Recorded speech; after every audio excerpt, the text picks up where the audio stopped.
Hello and welcome back to the Civil Engineering with MSA. Improve your knowledge for your bright future.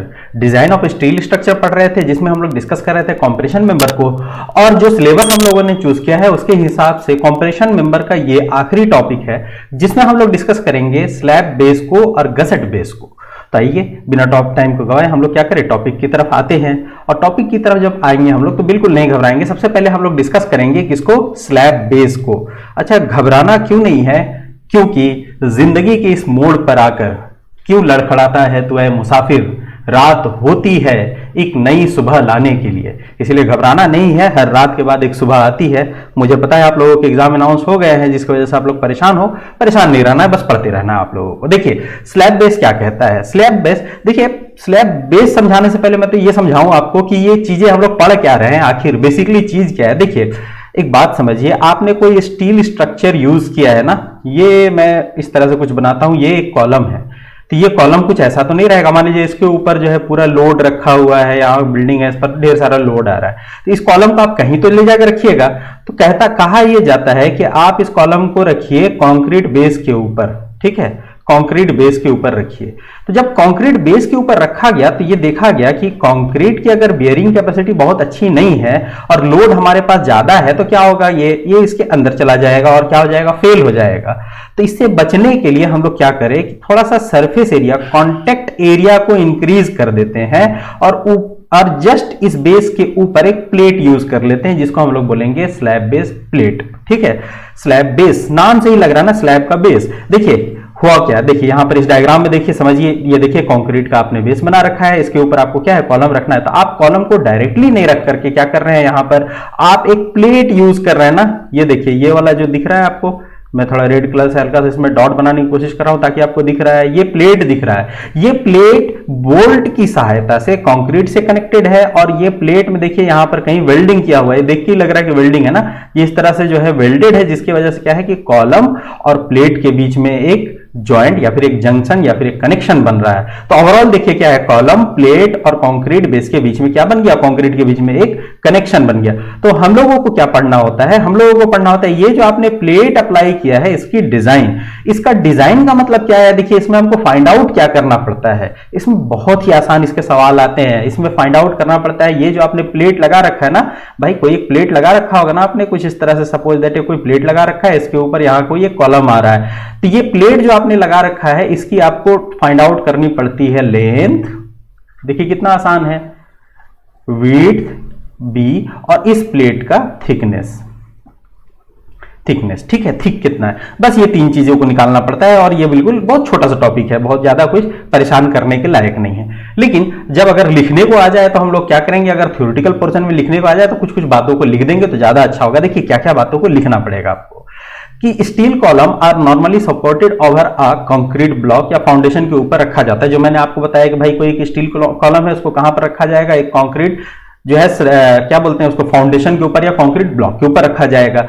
देखा ये क्या कि when the load supported by this column are large, जब load बहुत ज्यादा होगा और bearing pressure of concrete from below insufficient resist to load, और बियरिंग प्रेशर जो है किसका, कंक्रीट का, वो कम है, यानी लोड हमारे पास प्रेशर बहुत ज्यादा आ रहा है और यहां से जो रिएक्शन मिल पा रहा है वो रिएक्शन कैसा मिल पाएगा, लो मिल पाएगा, ठीक है। तो ये क्या होगा कि ये हो जाएगा फेल। तो ऐसे केस में ये एक नॉर्मल प्रैक्टिस होता है, practice to distribute the column load को डिस्ट्रीब्यूट करने के लिए। बहुत बार ये बात पूछ लिया जाता है वन लाइनर में कि भाई आप बेस प्लेट यूज क्यों करते हो, तो भाई सिंपल सा बात है, to distribute the column load, ठीक है, कहां से, टू स्टील बेस प्लेट, ठीक है, किसमें करेंगे, स्टील बेस प्लेट में। और स्टील बेस प्लेट में क्या हो जाएगा हमारे पास में, स्टील बेस प्लेट से सारा का सारा लोड किसमें आ जाएगा, कंक्रीट के ऊपर आ जाएगा, ठीक है। अच्छा ये तो हम लोग आज तक पढ़ते ही आए हैं ना कि जब कोई चीज लोड लेने में कैपेबल ना हो तो हम लोग क्या करते हैं, सरफेस एरिया को इंक्रीज कर देते हैं, है ना। तो सरफेस एरिया को यहां पर इंक्रीज किया जा रहा है। जो कॉन्टेक्ट एरिया है, मान लीजिए सपोज दैट आपने अगर आई सेक्शन यूज किया होता तो यही उसका कॉन्टेक्ट एरिया होता ना, कुछ ऐसा ही बस कॉन्टेक्ट एरिया होता, किसके साथ, कंक्रीट के साथ। अब जब आप किसने इसके नीचे एक प्लेट लगा दिया तो देखिए इतना बड़ा एक क्या हो गया, कॉन्टेक्ट एरिया मिल गया। जब कॉन्टेक्ट एरिया मिल गया तो क्या हो जाएगा, लोड डिस्ट्रीब्यूट हो जाएगा। लोड डिस्ट्रीब्यूट हो जाएगा तो हमारा स्ट्रक्चर फेल नहीं करेगा, ठीक है। ये है बेसिक सी बात। और क्या कहा जा रहा है, और ये कहा जा रहा है यहां पर कि इस बात को समझिए कि आप बेस जो है कंक्रीट और कॉलम के बीच में जो आप प्लेट लगा रहे हो, उस प्लेट को आप दो तरह से जोड़ सकते हो। किस किस तरह से जोड़ सकते हो? आइदर बाय द वेल्डिंग और either by the using bolt connection. ठीक है, देखिए ये डायग्राम ही देख के लग रहा है ना, यहां कहीं वेल्डिंग किया गया होगा। ये प्लेट और इस कॉलम के बीच की बात कर रहा हूं मैं, ये कॉलम और ये प्लेट के बीच की बात कर रहा हूं मैं। ठीक है, इन दोनों के बीच जो कनेक्शन बना होगा, आखिर तो जोड़ा तो जाएगा ना, ऐसे तो नहीं रख दिया जाएगा। तो जोड़ा गया है तो दो ही तरीके हो सकते हैं कि या तो ये वेल्डिंग किया जाए या तो फिर या क्या किया जाए, इसको बोल्टेड कनेक्शन बनाया जाए। तो वेल्डिंग में तो कोई परेशानी की बात नहीं है, नॉर्मल सी चीज दिख रही है कि कॉलम है, एक बेस प्लेट है और यहां पर क्या है, देखिए ये जो बोल्ट लगा हुआ है, ये बोल्ट क्या कर रहा है, प्लेट को कंक्रीट के साथ जोड़ रहा है और ये अपने पास कंक्रीट का कोई पेडिस्टल है। लेकिन यहां पर आइए, किसमें आइए भाई, बोल्टेड कनेक्शन में आइए, तो एक नई चीज मिलेगी आपको कि कॉलम तो ठीक है, दोनों में बात बराबर है। ठीक है, अच्छा बोल्ट भी देखिए बात बराबर है, ये बोल्ट और ये बोल्ट कोई बहुत बड़ा फर्क नहीं पड़ रहा है। ठीक है, बेस प्लेट हमारे पास कंक्रीट का पेडिस्टल है, लेकिन एक नई चीज आती है, वो है क्लीट एंगल। क्लीट एंगल किसको कहेंगे? ऐसा एंगल जो बेस प्लेट को और कॉलम को कनेक्ट करे, उसको हम लोग क्या नाम दे देंगे जी? क्लीट एंगल नाम दे देंगे। ठीक है, ये ऐसे तो जुड़ेगा नहीं, एंगल लगाएंगे, एंगल लगाने के बाद क्या होगा, बोल्ट, कुछ बोल्ट जो है इसमें घुसेड़ देंगे कॉलम में और कुछ बोल्ट प्लेट की सहायता से कंक्रीट तक में घुसेड़ देंगे, तो क्या होगा, ओवरऑल ये जो है कनेक्शन बन जाएगा। और एक ही तरफ नहीं करेंगे, ये दोनों तरफ करेंगे। देखिए दोनों तरफ दिख रहा है ना आपको। ठीक है, ये बहुत एक सिंपल सी बात है। ठीक है, डायग्राम से मेरे ख्याल से थोड़ा बहुत आपको क्लियर हो गया होगा कि बात हम लोग क्या कहना चाह रहे हैं। अच्छा, एक बात मैं भी आप लोगों से कहना चाह रहा हूं कि आप लोगों ने अभी तक साथ दिया है, चैनल पे आप लोग बने हुए हो, बहुत अच्छी तरह से पढ़ रहे हो, तो मैंने सोचा कि आप लोगों के लिए कुछ अच्छा करूं, कुछ नया लेकर के आऊं। तो आपको करना क्या है कि मैं चेक करूंगा 12 अगस्त तक चेक करूंगा। अगर मेरे चैनल पर 1K सब्सक्राइबर हो जाते हैं, याद रखिएगा, ध्यान दीजिएगा, कोई बहुत बड़ी चीज नहीं है, टाइम बहुत ज्यादा है। 1K सब्सक्राइबर अगर हो जाते हैं तो मैं आप लोगों के एग्जाम से पहले कुछ अच्छी चीजों को लेकर के आऊंगा। वो अच्छी चीजों में क्या क्या हो जाएगा? पहली बात यह है कि आपको चैनल पर ही मिल जाएगा मॉडल क्वेश्चन, जिसको आप सॉल्व करिए और स्कोर बूस्ट कीजिए। दूसरा ये हो जाएगा कि हम लोग क्या है 45-50 वीडियोस में डीएसएस को पूरी जो है कवर कर रहे हैं। लेकिन ऐसा नहीं है कि एग्जाम के टाइम एक रात पहले आप रिवीजन करने बैठिएगा तो आप 50 वीडियो को देख सके, पॉसिबल नहीं ना, 50 या 50 से ज्यादा कम जो भी होंगे भी देख लेंगे हम लोग, तो ऐसा तो हो नहीं सकता। तो मैं क्या करूंगा कि एक बिल्कुल समरी का वीडियो लेकर के आऊंगा, जिससे क्या होगा, शॉर्ट ड्यूरेशन का होगा, बिल्कुल शॉर्ट ड्यूरेशन का होगा। ये शॉर्ट ड्यूरेशन से दो लोगों को ही फायदा होगा। देखिए शॉर्ट ड्यूरेशन का जो वीडियो होगा, सपोज दैट मान लीजिए 1 आवर का एक अगर वीडियो लेकर के आते हैं या 2 आवर का वीडियो लेकर के आते हैं, उससे ज्यादा की कोशिश करूंगा ना आए। तो इससे दो फायदा होगा, जिसने बहुत अच्छी तरह से पढ़ा है उसका हो जाएगा स्कोर बूस्ट, और जो बिल्कुल ही नहीं पढ़ा है उसका बेड़ा हो जाएगा पार। ठीक है, तो दोनों के लिए ही फायदा होगा। तो आपको करना क्या है, आपको बस ये ध्यान रखना है 1K, और अगर ये 1K हो जाएगा तो चलो और एक ऑफर दे देता हूं कि जो आप लोगों के ऑब्जेक्टिव पूछे जाते हैं, ऑब्जेक्टिव के लिए भी एक छोटा सा सेशन लेकर के आऊंगा, जिसमें पूरे डीएसएस के ऑब्जेक्टिव हम लोग डिस्कस कर लेंगे। तो मेरा डिमांड बस इतना ही है, 1K। ये नहीं होगा तो फिर बात बनेगी नहीं, क्योंकि मुझे नहीं मजा आएगा ना, क्योंकि न्यूटन साहब ने एक बात कही थी, every action has equal and opposite reaction. तो भाई मैं एक्शन तब करूंगा जब आपकी तरफ से रिएक्शन आए, और रिएक्शन में मुझे बस चाहिए 1K सब्सक्राइबर। देखिए अब बात आगे करते हैं। देखिए कॉलम बेस में हम लोगों ने कुछ थ्योरी की भी बात की थी ना, और क्या क्या बात कर लेते हैं इसमें जो जरूरी होगी हमारे लिए। देखिए क्यों प्रोवाइड किया जाता है, ये सवाल बहुत बार पूछा जाता है ना कि क्यों प्रोवाइड किया जाता है। तो कुछ पॉइंट्स है जिसको आप अगर एग्जाम में इसी तरह से पॉइंट बना करके लिखते हैं तो बहुत बढ़िया होगा, एग्जामिनर भी खुश होगा, स्कोर भी अच्छे आ जाएंगे। ये क्या कहता है, पहली जो बात कही थी उसको मैं पॉइंट बना करके बता रहा हूं आप लोगों को कि कॉलम का लोड अगर ज्यादा होगा, बियरिंग स्ट्रेंथ कंक्रीट की कम होगी, तो वो फेल कर जाएगा। इस फेलियर से बचाने के लिए हम लोग क्या कर रहे हैं, बेस प्लेट यूज कर रहे हैं, कॉलम बेस यूज कर रहे हैं। दूसरी बात यह है कि कॉलम बेस जो है वो ट्रांसमिट करेगा कॉलम लोड को कंक्रीट मेसोनरी फाउंडेशन ब्लॉक में। ये भी बात बहुत सही है, ये लोड ट्रांसमिट करने के काम आएगा। तीसरी बात अगर हम कहते हैं कि design compressive stress of the concrete footing is similar smaller than the steel column. भाई ऐसा तो है ही कि डिजाइन कॉम्प्रेसिव स्ट्रेंथ जो है वो स्टील का तो ज्यादा होता है कंक्रीट के मुकाबले। So become necessary that the suitable base plate should be provided below the column distributed the load from it इवेंटली। ठीक है, इवेंटली जो है वो फुटिंग में क्या हो जाएगा, बिल्कुल लोड को डिस्ट्रीब्यूट करने के लिए। तो क्यों लोड को डिस्ट्रीब्यूट हम लोगों को करना है, क्योंकि हम लोगों को पता है कि डिजाइन कॉम्प्रेसिव स्ट्रेस जो है वो कंक्रीट का कम होगा, किसके मुकाबले, स्टील के मुकाबले। तो हम लोगों को अच्छी तरह से लोड को डिस्ट्रीब्यूट करने के लिए एक बेस प्लेट लगा देने का है। देखिए, और आखिरी बात क्या कहता है, the main function of the base plate is spread the column load over a sufficiently wider area and keep the footing from being the stress. ठीक है, एक वाइडर एरिया में प्रोवाइड किया जाए। जैसे देखिए, अगर सिर्फ आई सेक्शन को आप उठा करके एक किसी ब्लॉक में रख देते हैं ना, सपोज दैट ये कंक्रीट ब्लॉक है और आप इसमें सिर्फ और सिर्फ आई सेक्शन को इस तरह से उठा के रख देते हो, तो कॉन्टेक्ट एरिया देखिए बहुत कम है। लेकिन वहीं पर अगर इसी कंक्रीट ब्लॉक के ऊपर आप क्या कर रहे हो, एक प्लेट सबसे पहले प्रोवाइड कर रहे हो, फिर आप एक आई सेक्शन इसके ऊपर रख रहे हो ना। आई सेक्शन क्योंकि कॉलम में जनरली हम लोग आई सेक्शन यूज कर रहे हैं ना, तो इसीलिए मैं आई सेक्शन बोल रहा हूं। ठीक है, आई सेक्शन आप मान लो इसमें यहां पर लगा दे रहे हो, तो क्या हो जाएगा, देखिए आप कॉन्टेक्ट एरिया कंक्रीट और कॉलम के बीच का क्या हो जाएगा, बढ़ जाएगा, इतना बड़ा एरिया मिल जाएगा। जैसे सरफेस एरिया बढ़ेगा तो लोड अच्छी तरह से डिस्ट्रीब्यूट होगा, लोड अच्छी तरह से डिस्ट्रीब्यूट होगा तो क्या होगा, आपका स्ट्रक्चर सेफ रहेगा। देखिए, कोड की बात करते हैं, क्योंकि जब तक नाम कोड का नहीं आता है तब तक हम लोगों को बात समझ में नहीं आती। कोड के साथ सबसे पहले इस डायग्राम पर आइए। इस डायग्राम में आपको बहुत सारी चीज पता चल जाएगी। देखिए, हमको निकालना क्या होता है, ये डायग्राम में लिखा हुआ है। निकालना होगा बेस प्लेट का लेंथ आपको निकालना होगा और बेस प्लेट का आपको थिकनेस निकालना होगा। ठीक है जी, ये बात है, बिल्कुल क्लियर कट समझ लीजिए कि तीन ही चीज हम लोगों को करना पड़ता है कि बेस प्लेट का लेंथ निकालना पड़ता है, बेस प्लेट का विड्थ निकालना पड़ता है और बेस प्लेट का थिकनेस निकालना पड़ता है। बहुत बार अगर लंबा सवाल बनाने का मन रहता है तो कंप्रेशन मेंबर में आप लोगों ने जो एक्सियली लोडेड कंप्रेशन मेंबर के सवाल पढ़े थे, उसी सवाल को आगे बढ़ा दिया जाता है, सिर्फ एक बात लेकर के, also design a base plate. तो वहां पर आपको ये सारा झोल झमेला करना होगा, जो मैं अभी आपको न्यूमेरिकल में कराऊंगा।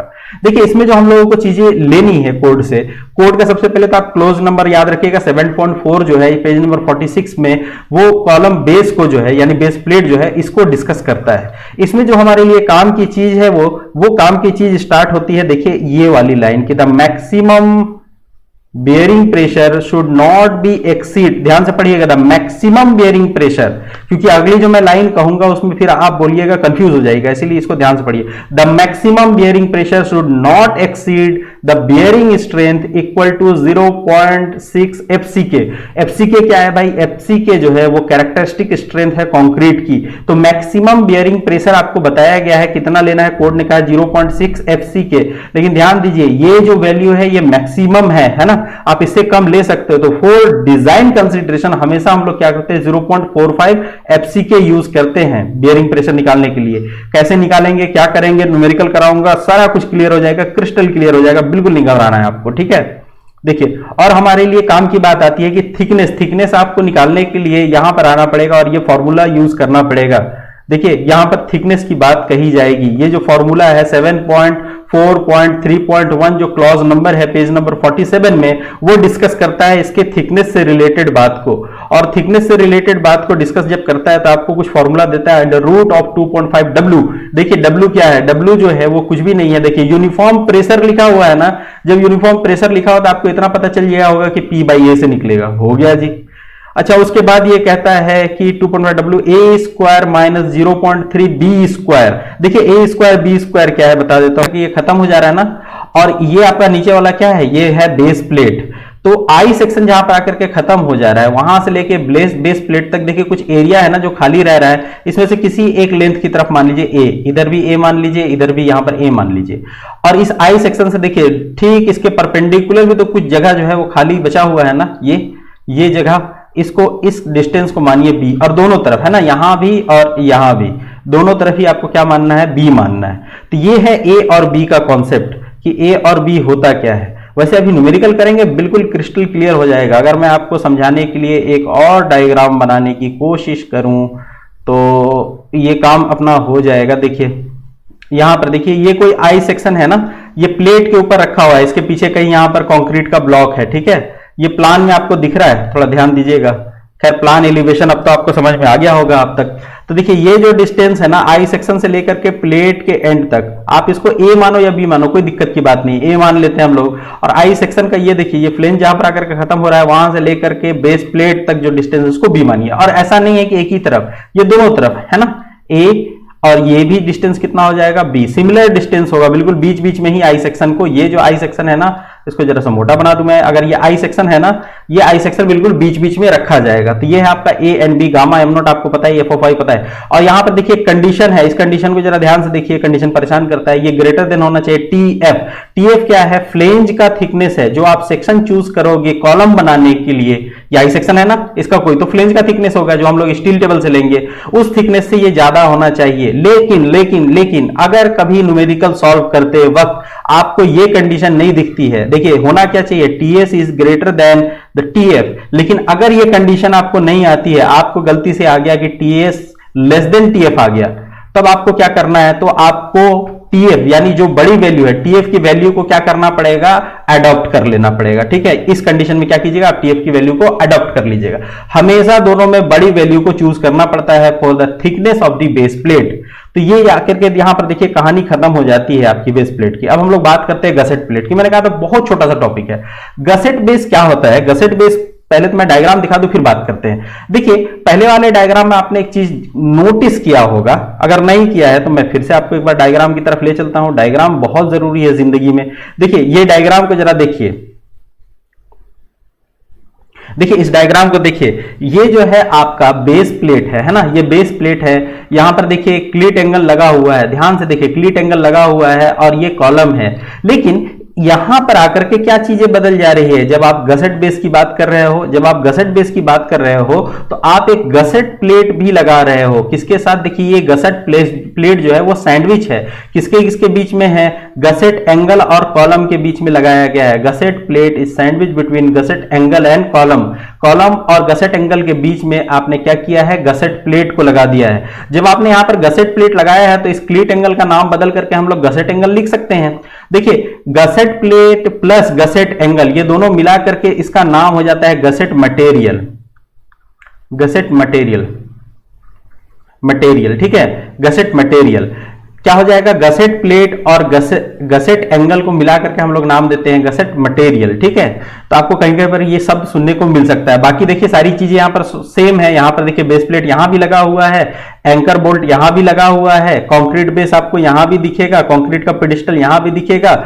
और देखिए क्या है कि यहां पर कॉलम भी लगा हुआ है इस तरह से। और कभी कभी क्या है आपको एक वेब क्लिट भी दिखता है ना, वेब में भी क्या है एक एंगल सेक्शन लगा दिया जाता है। देखिए छोटा सा यहां छिपा हुआ दिख रहा है बेचारा, एक कोने से ये झांक रहा है हम लोगों को, कह रहा है कि इसका भी नाम ले लिया जाए, तो चलिए इसका भी नाम ले लेते हैं। ये क्या है, वेब क्लीट है। और ये चीज तो आपको पता ही है, लेंथ ऑफ द प्लेट, और ये क्या हो जाएगा, विड्थ ऑफ द प्लेट। ठीक है, तो यहां पर जो फाइंड आउट करना पड़ता है, लेंथ विड्थ थिकनेस तो फाइंड आउट करना पड़ता है, साथ में थोड़ा सा हम लोग क्या करते हैं, गसेट प्लेट को लेकर के भी डिजाइन को चेक कर लेते हैं। देखिए गसेट बेस में क्या क्या बातों को कहा जाएगा। गसेट बेस में जो बात कही जाएगी वो है कि पहली बात तो ये कही जाएगी कि load on column section is too large. उसमें सिर्फ लिखा था हाई, लेकिन बहुत ज्यादा अगर लोड होगा तो आप नॉर्मल बेस प्लेट नहीं यूज कर सकते हो, आपको वहां पर क्या करना होगा, गसेट बेस यूज करना होगा।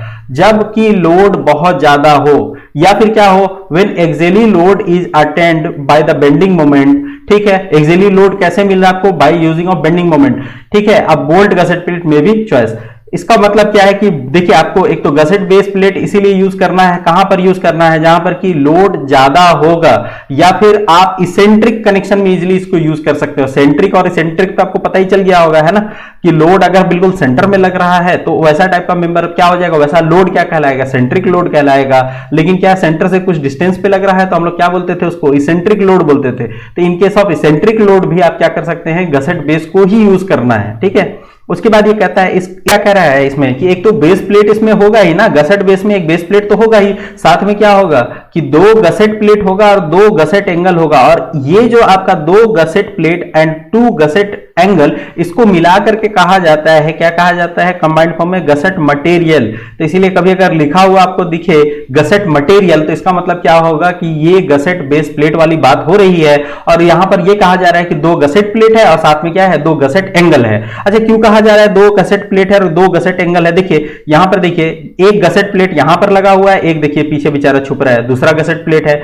दूसरी बात अगर हम कहें गसेट एंगल के बारे में कि दो क्यों कहा गया, तो दो देखिए एक यहां पर लगा हुआ है गसेट एंगल और दूसरा क्या है यहां कहीं छुपा हुआ है। देखिए तो दो गसेट प्लेट और दो गसेट एंगल मिलाकर के क्या बनेंगे, गसेट मटेरियल बनेंगे। ठीक है, उसके बाद क्या कहा जा रहा है कि use in the base increase the bearing area. Bearing area का मतलब क्या है कि कांटेक्ट एरिया को बढ़ाने के लिए। ठीक है, gusset material support the base plate against the bending. देखिए ये एक बहुत मजेदार बात कही गई, क्या कही गई कि सपोज दैट कि आप अगर सिर्फ एक कॉलम को यूज कर रहे हो किसके साथ, सपोज दैट मान लीजिए ये एक हमने प्लेट लगा दिया और ये क्या है कि कंक्रीट ब्लॉक के ऊपर कुछ इस तरह से हम लोगों ने रख दिया। डायग्राम बहुत ज्यादा खूबसूरत नहीं बन पा रहा है मेरे से, लेकिन आप जरा सा इसको ध्यान दीजिएगा।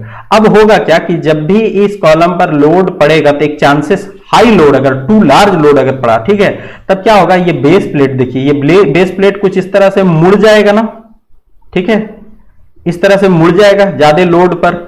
तो क्या किया गया कि यहां पर एक प्लेट लगा दिया गया जिसको हम लोगों ने नाम दिया क्या, गसेट प्लेट। इस तरह से प्लेट लगाया गया होगा और बाद में इसको थोड़ा चेम्फर कर दिया गया होगा इस तरह से, और ये वाला पोर्शन डिलीट कर दिया गया। अब देखिए क्या है कि लोड यहां पर आ रहा है और ये इक्वली डिस्ट्रीब्यूट हो रहा है। जब इक्वली डिस्ट्रीब्यूट होगा, यानी सपोज दैट कि ये हमारा प्लेट है और इस प्लेट पर अगर इक्वली लोड डिस्ट्रीब्यूट होगा तो क्या होगा जी, डायरेक्टली ये पूरा का पूरा ट्रांसफर हो जाएगा कंक्रीट में। कोई मुड़ने की तो संभावना नहीं है, लेकिन क्या था, यहां पर एक प्लेट था और यहां पर एक पॉइंट लोड की तरह से ये सिर्फ लग रहा था, जिसकी वजह से क्या हो रहा था कि बीच में तो ये झुक जा रहा था और किनारे से प्लेट उठने के चांसेस बन रहे थे, है ना।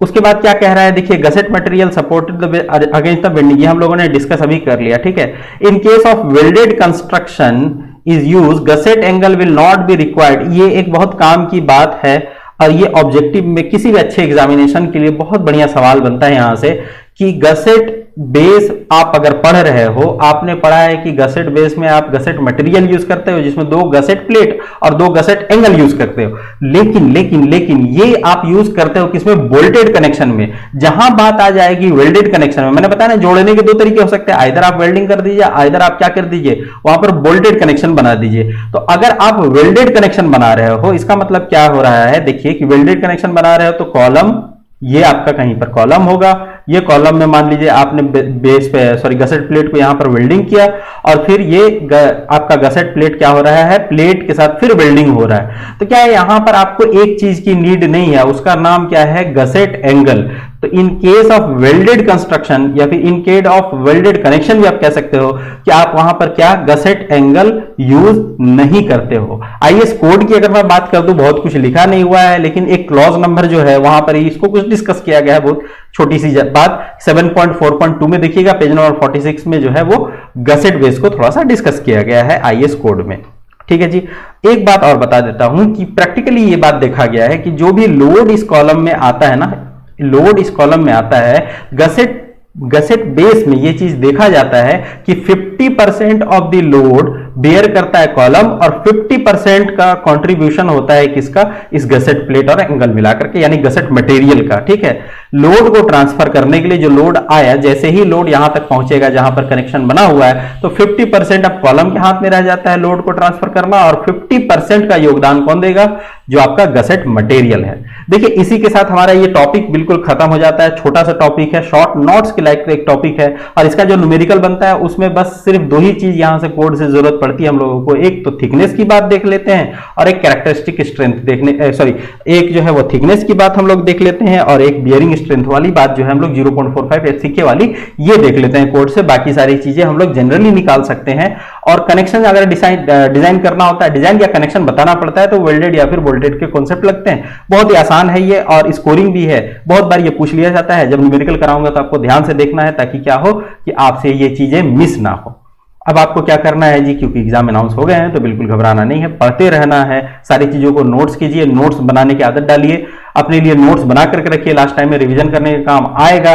अगर 1 के सब्सक्राइबर हो जाता है तो आप अगर नोट्स नहीं भी बनाते हो तो आपके लिए ऐसा एक वीडियो लेकर के आऊंगा जो आपके नोट्स से भी ज्यादा बेहतर हो सकता है, जिससे आप बहुत अच्छा रिवीजन कर सकते हो, अपने स्कोर को बहुत अच्छी तरह से बूस्ट कर सकते हो। बस उसके लिए करना क्या है, ध्यान बस इतना रखना है 1K हो जाए, ठीक है, न ज्यादा न कम, ज्यादा न कम, 1K, ठीक है। उसके बाद हम लोग फिर जो है इसके लिए कुछ काम करेंगे, ठीक है। तब तक के लिए आप क्या कीजिए कि चैनल को अगर सब्सक्राइब नहीं किया है अब तो सब्सक्राइब करना पड़ेगा, क्योंकि 1K की बात हो रही है। सब्सक्राइब भी कर दीजिए, दोस्तों तक शेयर भी कीजिए ताकि ये टारगेट भी फुल हो जाए। और क्या कीजिए, इस पेंडेमिक में पढ़ते रहिए, अपना ख्याल रखिए, अपनों का ख्याल रखिए। Thank you for watching.